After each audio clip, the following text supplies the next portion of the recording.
Hello, good morning, Merry Christmas, and welcome to the Hollywood Critics Association's Hawkeye After Show.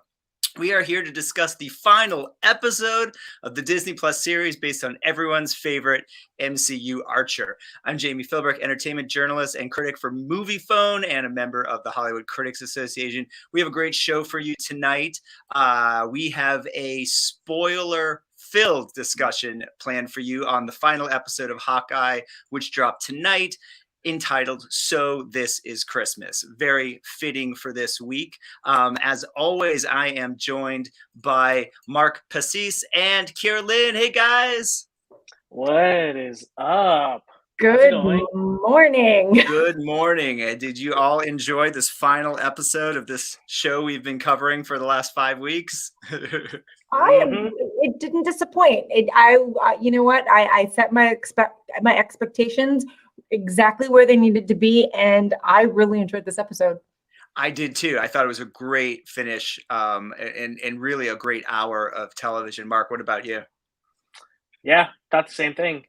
I didn't keep my expectations in check, except for the amount of Kingpin we got. That one I kind of wanted to keep in check, but everything just pretty much met my expectations in terms of, the lightheartedness and the seriousness of the episode. So yeah, overall, it's I've good. been keeping my expectations in check, seeing Spider-Man and now this, and I think keeping expectations low were good because both pretty much surpassed it. But let's jump right into the episode because there's a lot to cover. So obviously last week we got the reveal that we've been waiting for, that we kind of knew was coming, but with the Kingpin and Vincent D'Onofrio playing Wilson Fisk, and we got to only see a little bit of him last week, but this in a photo on a phone. But this week we got 2 full scenes really to start the episode, beginning with Kingpin having a discussion with Eleanor, and it is revealed that as we knew, Eleanor was sort of behind things, but kind of against her own will. She's not really the mastermind here. It really is Kingpin. Her husband owed Kingpin money when the Battle of New York took place, and since then she's been in his debt and trying to protect Kate and keep her out of it. And then we had a scene between Kingpin and Maya, which we know is her quote-unquote uncle. But Maya's starting to figure out here Kingpin may not be as benevolent or loving as an uncle as she thought, and he might somewhat have been involved or very much involved with the murder of her father. So 2 great Kingpin scenes to begin with. Mark, let me throw it to you. What did you think about these 2 scenes, getting to see Kingpin really in his sort of his threatening, Vincent D'Onofrio's most threatening Kingpin manner? We saw him with the classic suit, and then he has a little bit of a different look this week with the chain and the Hawaiian shirt with the white suit, which I loved. Something more casual, yeah, a little bit more casual. What were your thoughts on that scene, and then the scene with Kingpin and Maya? As a Daredevil fan, I was happy that it was able to bring his kind of like his usual like demeanor and viciousness to the role, because that was probably my favorite things about Vincent D'Onofrio as Kingpin is his kind of like menacing presence. Not only does he look like Kingpin, but the way that he just has that gravitas and just commands a scene. You look at Kingpin when he's on screen because he's one of the biggest mafia guys in all of Marvel. And so seeing that side in the first scene with Eleanor was great, but it was kind of like a shock, but in kind of like a good way, to see him in that Hawaiian shirt, because I don't remember ever seeing him something kind of casual in a sense, where he's just wearing a Hawaiian shirt with his blazer on top of that.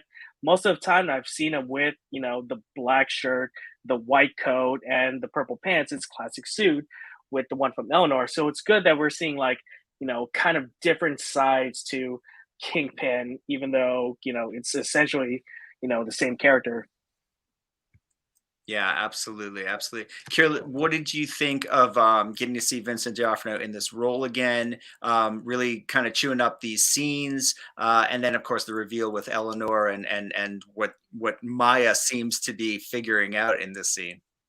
Well, I'm going to take it from a perspective of someone who did not watch Daredevil and someone who hasn't read the book or the comic books. So, I love Vincent D'Onofrio. He's a fantastic actor, and to see how, as Mark was saying, just really just commanded his character.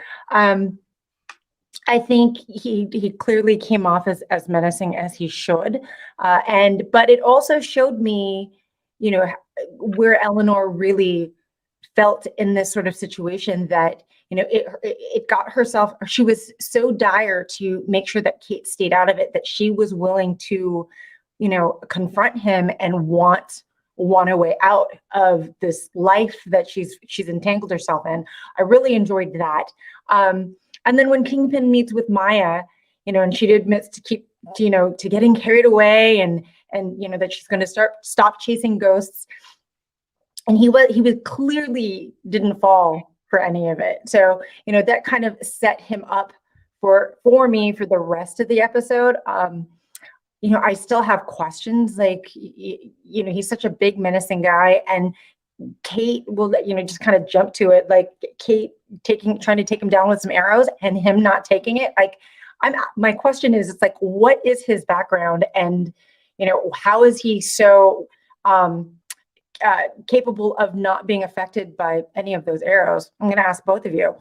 Well, he's not superhuman, right? In the comics, he's not superhuman. He was just like really huge, and it, it's amazing to see D'Onofrio do this, because in a sense, like, I don't think of him as this big guy. When I say huge, I mean fat at all. I mean, and in the comics, he was like portrayed very as strong. fat, but it's so like bulky and strong. Yeah, that he was just like so strong. That's why Michael Clark Duncan was so good, I thought, as Kingpin in the Daredevil Ben Affleck movie.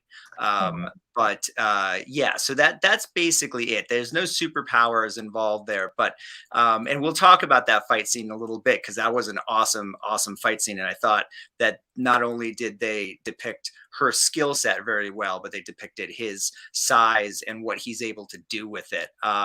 So I love Vincent D'Onofrio. I thought, he was great. One of the best things about the Daredevil series, and there were a lot of good things about the Daredevil series, he was great in it. And so to see him returning it as this character is fantastic. Obviously, I'm going to give a big spoiler alert as I say this. If you have not seen Spider-Man, do not listen to the next sentence that comes out of my mouth.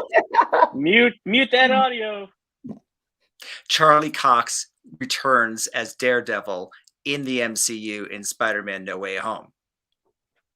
You can continue listening now. So the fact that happened this week, and we also had the Kingpin tease last week, and then Kingpin this week, like the fact that those characters, and we don't know yet if they're playing new versions of those characters, the way J.K. Simmons plays a new version of J. Jonah Jameson in the MCU, or if this means now that all the Netflix shows, or at least the ones that they were involved in, are canon. I'm guessing that they're maybe not brand new characters, but that the Netflix series aren't necessarily canon either.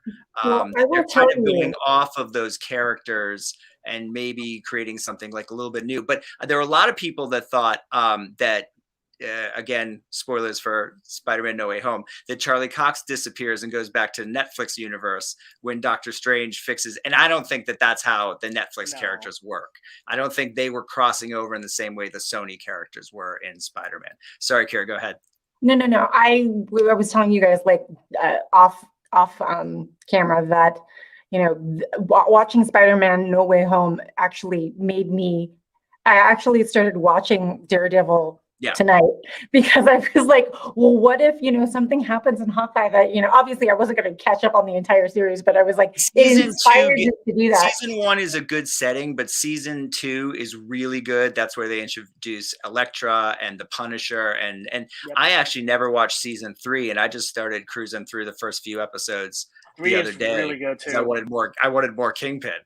So do you feel that maybe in upcoming Disney Plus Marvel series that they will, since Sony plucked Charlie Cox to do Daredevil, that we may see him either in future Marvel movies? I did not read his appearance in No Way Home as being part of the Sony universe. Okay. I feel he's in that movie on loan from the Kevin Feige universe. Okay. And the only characters on loan in that sense were I don't want to give too much away, but the former characters from former Spider-Man franchises. Yeah. Got it. Yeah. No. Charlie Cox is definitely part of. Again, I don't necessarily know that we're going to find out that the Netflix series are canon, but I do feel that they're playing basically the same characters that they played in that. They just may not want to be held to everything that happened on those shows. And I also don't think it definitely means that we're going to be seeing, Luke Cage come back or Kristen Ritter as Jessica Jones, but there's always hope, right? It may be open. I think they said that the Netflix series isn't canon because Feige had nothing to do with the production of those, but he was so impressed with Charlie's performance and obviously Vincent's performance that they decided we don't need to recast. We already got our perfect Daredevil, and he's been saying Kingpin. that for years. Feige's been saying that for years. So I actually and Mike Coulter, who played Luke Cage, is a star on another TV show now. They like to be in business with good actors, and I don't think Iron Fist is coming back, but I do think that there is a chance that we'll see the same Jessica Jones possibly and Luke Cage. I think that could happen. So so I thought that was great, and it was great to. The other thing I wanted to bring up was I was wrong in the sense that I really thought Brian James D'Arcy was coming back, because why do you cast a Tony-winning actor to play Kate Bishop's dad just in that one scene? But it really was revealed. I mean, that's it. The show's over. He ain't coming back.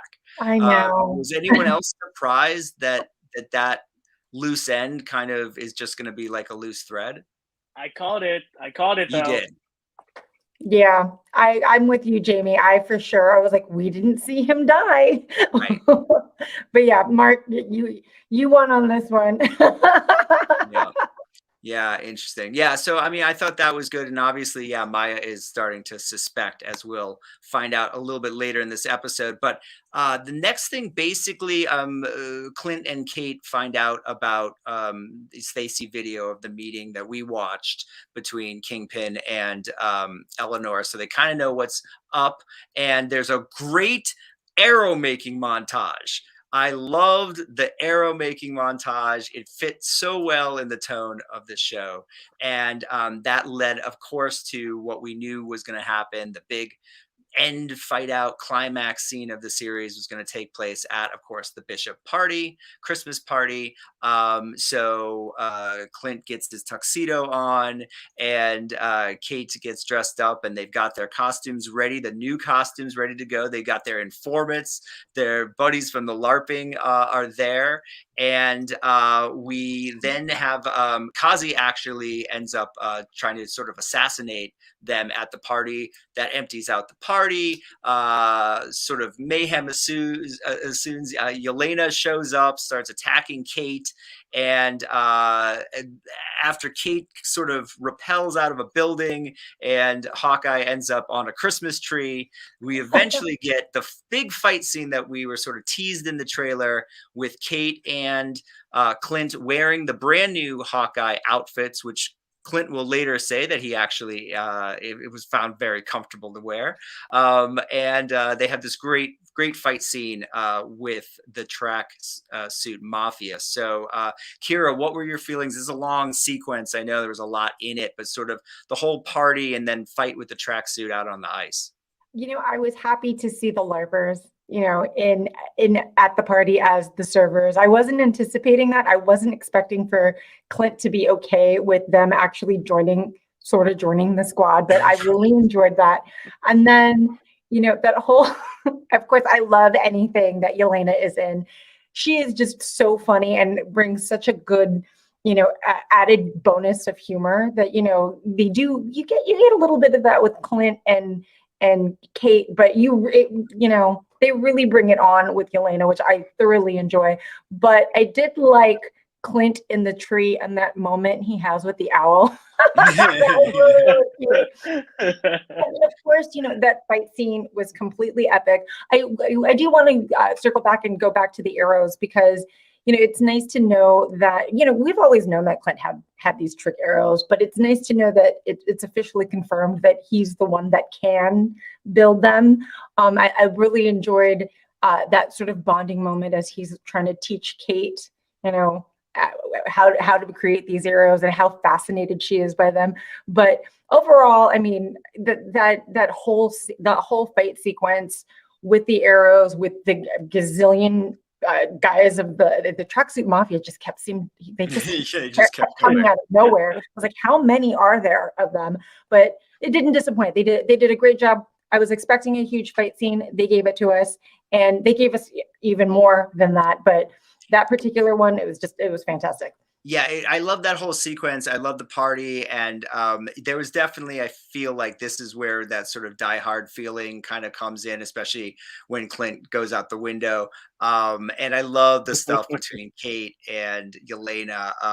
Florence is so good. They're both really good in those scenes and have a great chemistry together. And that was super, super fun. And then you're right, those like tracksuit mafia guys just keep coming from nowhere. And yeah, that was it was great to see them, Clint and Kate, kind of working together. And I think he even calls her a partner at one point a little later. And so it was really great to see kind of that bonding happen and that great fight sequence. Mark, what were your thoughts on that whole part? Is it just me, or did you guys have such Home Alone vibes watching the arrow building scene?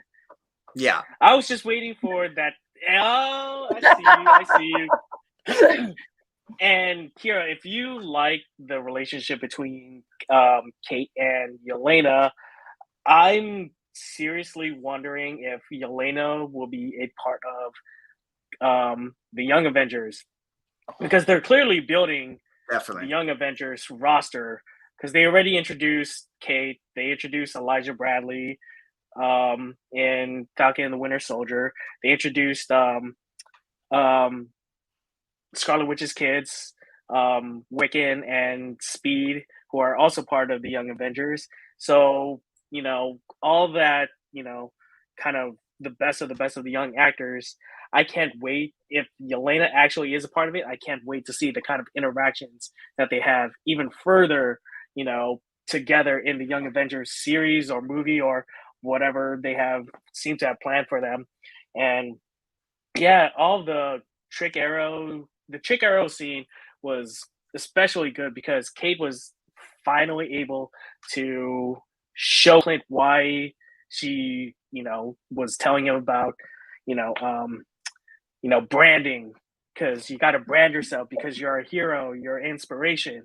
And, she was able to tell him finally why, you're an inspiration, because she saw like him saving the world with, like he just said, like, I have a bow and arrows, like none of this makes sense. So for her to like finally admit that, and for him to see like, oh man, like you're right, I am like a hero.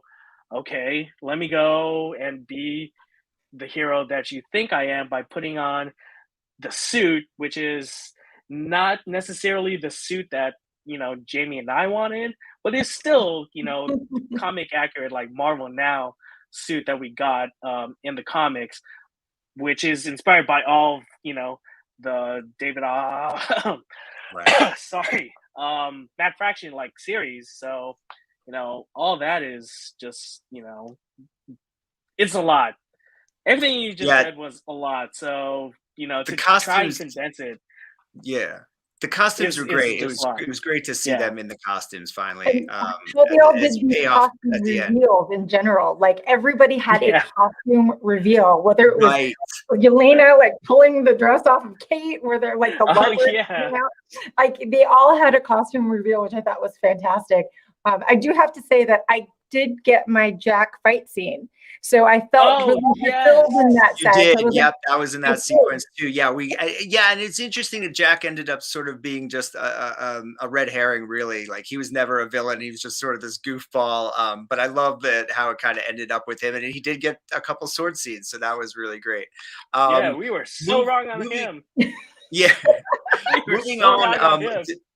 the ice rink fight scene with the Tracksuit Mafia kind of breaks off into two other major fights. There's sort of the big boss fights at the end of this series. And those two fights feature Yelena finally having her moment with Clint, where she tells him that she's going to kill him and why. And Clint then tells her what really happened and sort of gives the description of Endgame of what we all know happened there, and they come to an understanding. And then the second scene is another fight scene between Kingpin and Kate, and this is an awesome sequence.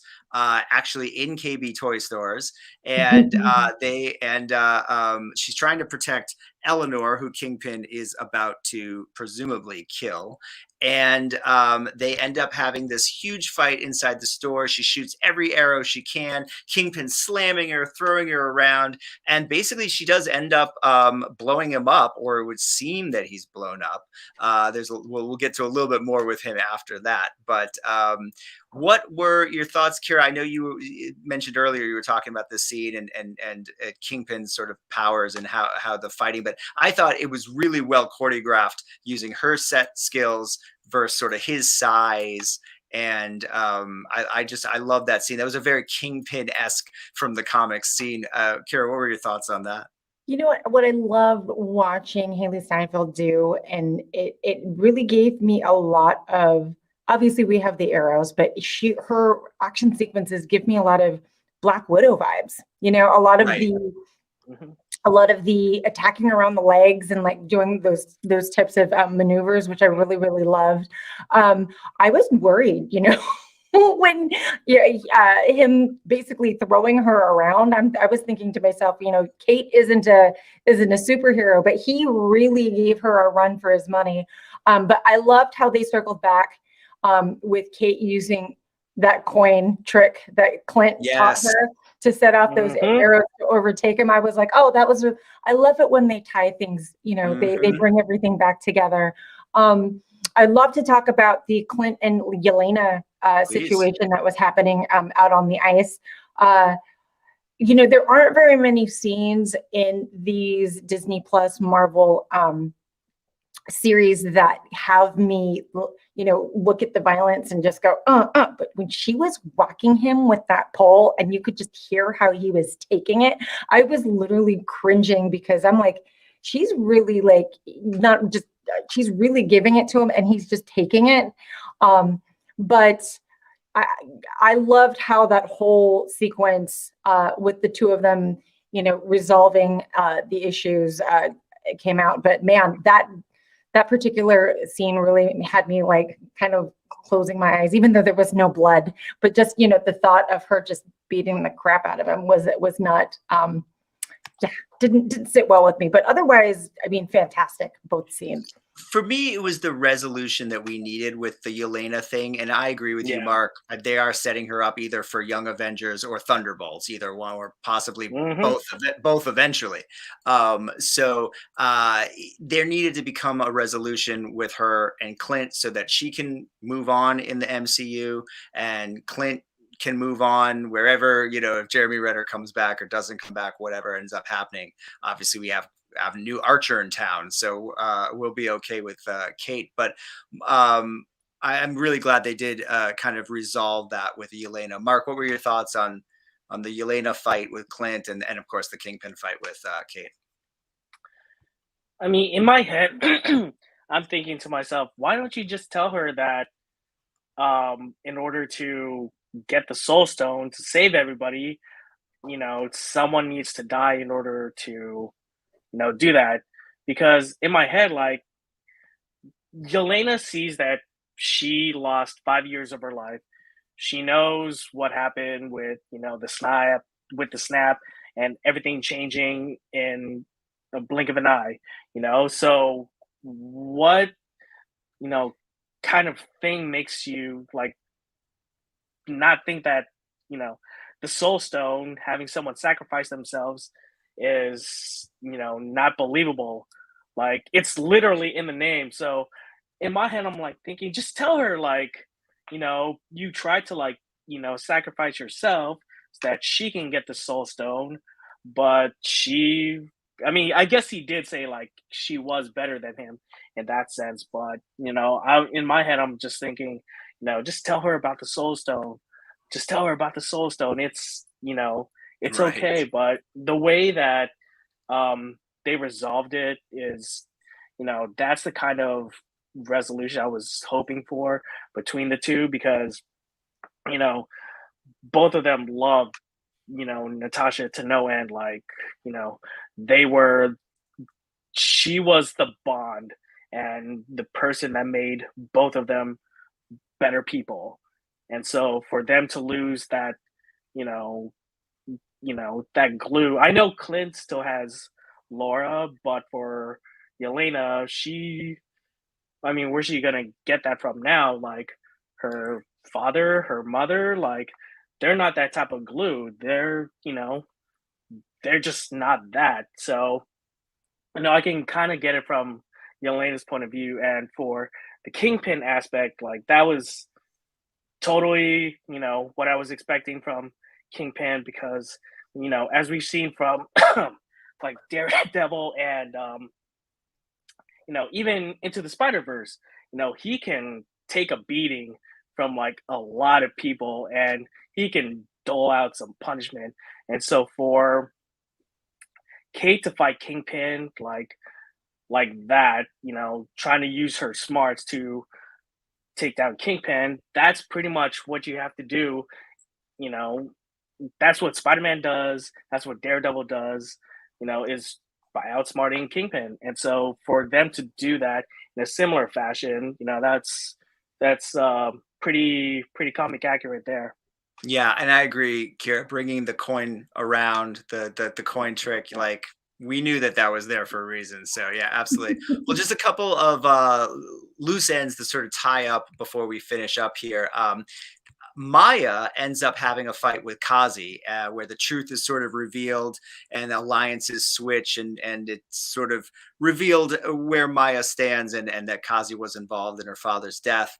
And after Maya takes out Kazi, we do get to see the Kingpin again. He sort of wanders around into an alley. You can tell that he, no matter how big he is and how strong, he still took quite a licking from the trick arrows at Kate's disposal. And it appears in this scene that Maya comes out from a truck in the alley, and it does look like she kills Kingpin. Now, as Kira mentioned before when we were talking about it before the show, we don't believe anyone's dead unless we see them actually die. And even when that happens in the MCU, it doesn't mean they're not coming back in some form or another. So it definitely appears that Maya shot Kingpin. Whether he's dead or not, we don't know. Kira, what were your thoughts on that? Well, I was thinking back to a couple episodes where the two of you guys were talking about where you feel that this new show with Echo is going to go. And I was wondering, I was personally surprised just based off the conversations that we had that, I thought maybe that this storyline wouldn't button up here. I thought maybe that this would transfer into maybe, something that Echo in the future may hold, but I liked that she got her, I like that she got her revenge. Is that horrible for me to say? And Not took at it out all. on the appropriate person. I don't think me as a person, I don't feel that vengeance is something that should be done. But in this sense, I did have a bit of satisfaction in it that, her rage was finally directed to the appropriate person.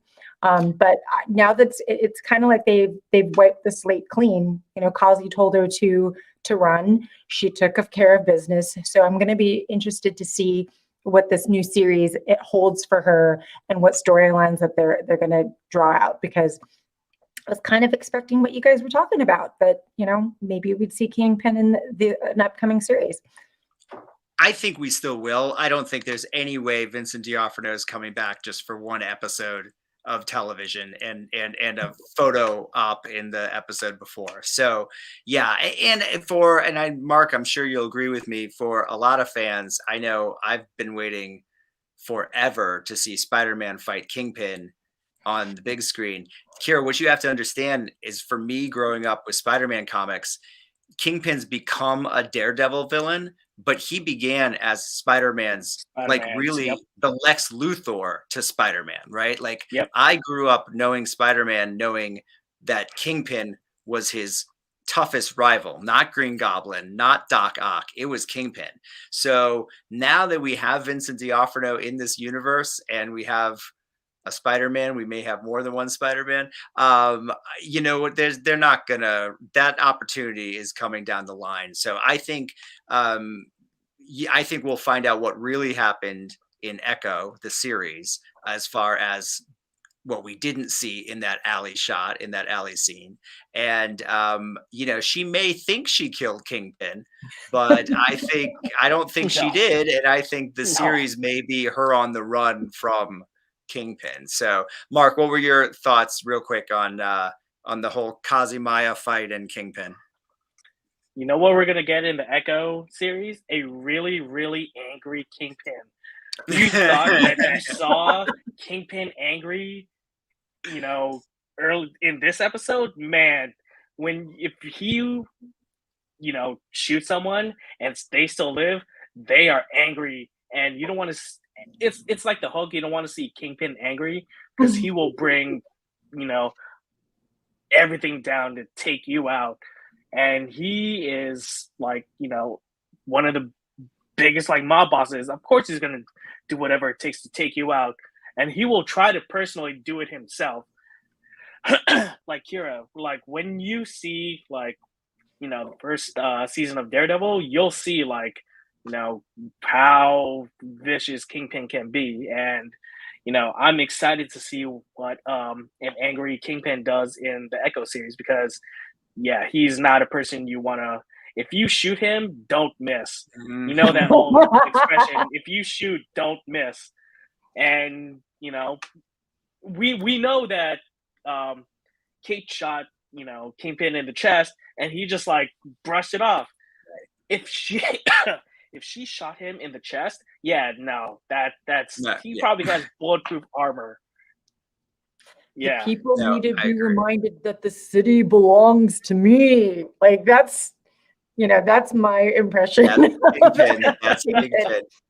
Well, just tying up this last episode, one of the big questions we were asking last week, Kira, was, are we going to go home? Are we going to get home for Christmas? And the episode ends with Clint getting home to his family on Christmas Day. He brings along a couple of friends. He brings along Kate and, of course, Lucky. And the mystery of the watch is revealed as Clint did get the watch, gives it back to Laura, and it has a shield insignia on the back, indicating that. And then they do reveal that it was Laura's watch. So that does indicate to me, as a Marvel fan, that possibly she worked for S.H.I.E.L.D. And as we know from the comics, Mark, possibly her code name could have been Mockingbird. She could be the MCU's Mockingbird. Now, I don't think that was confirmed in this episode, but they're definitely hinting at it. Is that what you took away, Mark? Yeah. Strongly hinted, yes. As soon as I saw that shield emblem behind that watch, I'm like, oh my God, she is Mockingbird. Oh my God, we caught it several weeks ago. Right. Well, and it is fun too, whether that ends up, we don't know, probably won't be another Hawkeye series, whether Jeremy's going to come back and ever play Hawkeye again, we don't know. If he's not back, I can't imagine there'll be a lot for Linda Cardellini to do, but it is one of those nice sort of threads that Marvel kind of leaves out there hanging, and maybe they'll pick it up at some point. Maybe they won't. Kira, what were your thoughts on the Secrets of the Watch? Oh, you guys know that I love the Clint Laura like teaming up sort of relationship, and we talked about this, about how I was just kind of wondering, how is it that she's so in tune with what's going on with his day job? And this, again, I love how they buttoned all of these things up. And it was like, even though we may not know, what the significance of the watch may be, at least it's like, well, now we understand how she can easily just step into this role, make those phone calls, do that research, and completely be on the same page with Clint when he's out in the field. And I just loved it. So I can't wait. I hope they let us on, or they let us in on what the significance of the watch may be. But I liked it. Even if they don't, I loved how they tied that knot with that loose end. Absolutely. Well, last thing we're going to talk about here is we finally did get an end credit scene on Hawkeye. There were a lot of rumors on the internet this week about, is it going to be a Spider-Man thing? Is it going to tie into Spider-Man? I guess you could make an argument it does tie into Spider-Man, since there are Rogers poster musical billboards all around New York in the movie. But the end credit scene is the full, I believe, the full opening number from the Rogers musical. I'm going to throw this out there. It's a fun throwaway joke, I suppose. I'm not as thrilled about the whole Rogers musical as everyone else was. It was a fine part of the story, but I don't need to buy it on iTunes. I don't need to go see it. I don't need them to actually do a production. I heard that they were going to print like the actual script, like they do with Broadway plays, like print the Broadway playbill. The playbill. Yeah, I don't need any of that. Oh no, not even just the playbill, maybe, but the actual book, so that you could put on the musical. And that just seems, no one wants a Rogers musical. Maybe you guys out there do. I don't necessarily need to see it. So, it was a fine end credit scene, but it wasn't certainly, it wasn't a WandaVision end credit scene. Let's put it that way. Kira, were you pleased with it or a little unsatisfied? Okay, so this is where my expectations were not met. This is not the end credit scene that I wanted, and especially because I just saw Spider-Man, and I was hoping maybe they were going to tease something other than this. I mean, what's the next MCU movie that's coming out? Is it like Doctor Strange or, something? I know we have Miss Marvel and Moon Knight and She-Hulk coming. So there are other Disney Plus shows, but so that's what I was hoping. I mean, and somebody who loves. I mean, Kira, there's Echo. They could have teased the Echo show, right? Yeah, absolutely. But so this is where, it didn't meet my expectation. I mean, I don't know if I would actually go see Rogers the musical, but as I told you guys off camera, that Save the City was written by Mark Shaman with lyrics by Scott Whitman and was performed by the cast of the Rogers musical, which makes me wonder whether or not they will actually put something like this on. I bet they will. I bet they will, but I don't know. We'll see. But I always let's not forget how Spider-Man Turn on the Dark went. So, Mark, what were your thoughts? Close with your thoughts on the Rogers musical end credits. I liked it, but I also disliked it. It's a very love-hate relationship. Let's just put it that way. Because when I saw, Happy Holidays from Marvel Studios and then them showing the beginning of the scene, I'm like, oh, okay. Are they really going to show? Oh, yeah, no, they're really going to show the full thing. And then once it was over, I fast forward trying to see if there was a post credit. There was not. So I'm thinking, man, that was cool to see, but you could have put that at the very, very end of it, kind of like the shawarma scene in the Avengers, where it's just, or the Howard the Duck scene in Guardians, Right. Let's put the fun ones at the end and put the really, really cool stuff as the mid-credit scene.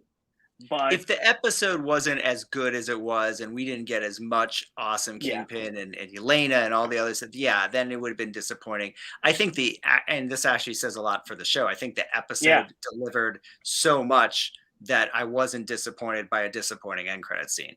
There are some projects where, I hate to say it, but for me, Eternals, if those end credit scenes weren't as good as they were, I might not have been as happy with the whole 2 hours I spent, because I didn't love the movie as much. This is one where the episode's so good, it almost doesn't matter about the end credit scene. See, I was going to say Venom 2, because Venom 2, the reason why that movie was, tolerable was because of that end credit scene. But then, as we saw with No Way Home, that whole thing just got retconned right away. It's like, just kidding, guys. Tom Hardy is not going to be fighting Tom Holland. He's going to be fighting in his own universe. So that is true. That is true. I was thinking of that specifically. Yeah. Well, they could have done, again, like you said, Kira. I mean, like echo something else with the Kingpin. Maybe there's an end credit where they reveal Kingpin kind of limping away from the alley. I don't know. So something more than Rogers, but I think they saw the internet, attention that the Rogers musical got and figured, well, let's just go for it. So who knows? I would have loved to see maybe, what happens to Yelena. Obviously we kind of know what happens with Kate, but like maybe, a fast forward into Kate's future, like something, something along those lines. So yeah. I agree. I mean, but overall, an amazing series. I loved it. As a lifelong Hawkeye fan, it was everything that I wanted. And as a Jeremy Renner fan, I thought it was a really great series. And it's been great talking to you guys, even though it's been at, strange hours of the morning for all of us. Kira and I are both on the East Coast right now, so this was super early for us. I'm still on the West Coast. But it was great doing the show with both of you, and it was great doing the show for all of you out there. Kira, tell everyone where they can check out your work. You can find me on the Hollywood First Look features or Hollywood First Look television show. Check your local cable listings for showtimes. I do have to say that it's been a pleasure working with the two of you, staying up to the wee hours of the morning. Right now, it's like 4:45 a.m. on the East Coast, and I wouldn't have wanted to do it with anybody else but you guys. So thank you. Go Team Hawkeye. I agree. Thanks, Kira. And Mark, where can everyone check you out? You can find my movie reviews at nerdreactor.com, and you can find me at my socials at Instagram, at Twitter, at PacmanNR7. And so, it's been a pleasure, guys. I love talking about Marvel. I will never shut up talking about Marvel. If you get me to start, I will never stop. So just to have an opportunity to do this is, basically like a dream come true. Like I get to, do this, and basically nerd out in front of people. That's great. That's fun. It was super fun. I'm Jami Philbrick. You can find me on Instagram and Twitter at Philbrock, Facebook at my name, and you can check out my movie reviews on moviephone.com. Thank you all for watching and staying up with us in the middle of the night to see Hawkeye the last 6 weeks. I hope you guys enjoyed it. Merry Christmas. Happy holidays. Merry Christmas. Have a great new year. And we'll see you in some form or another on HCA in 2022. Thanks so much. Bye, guys. See ya.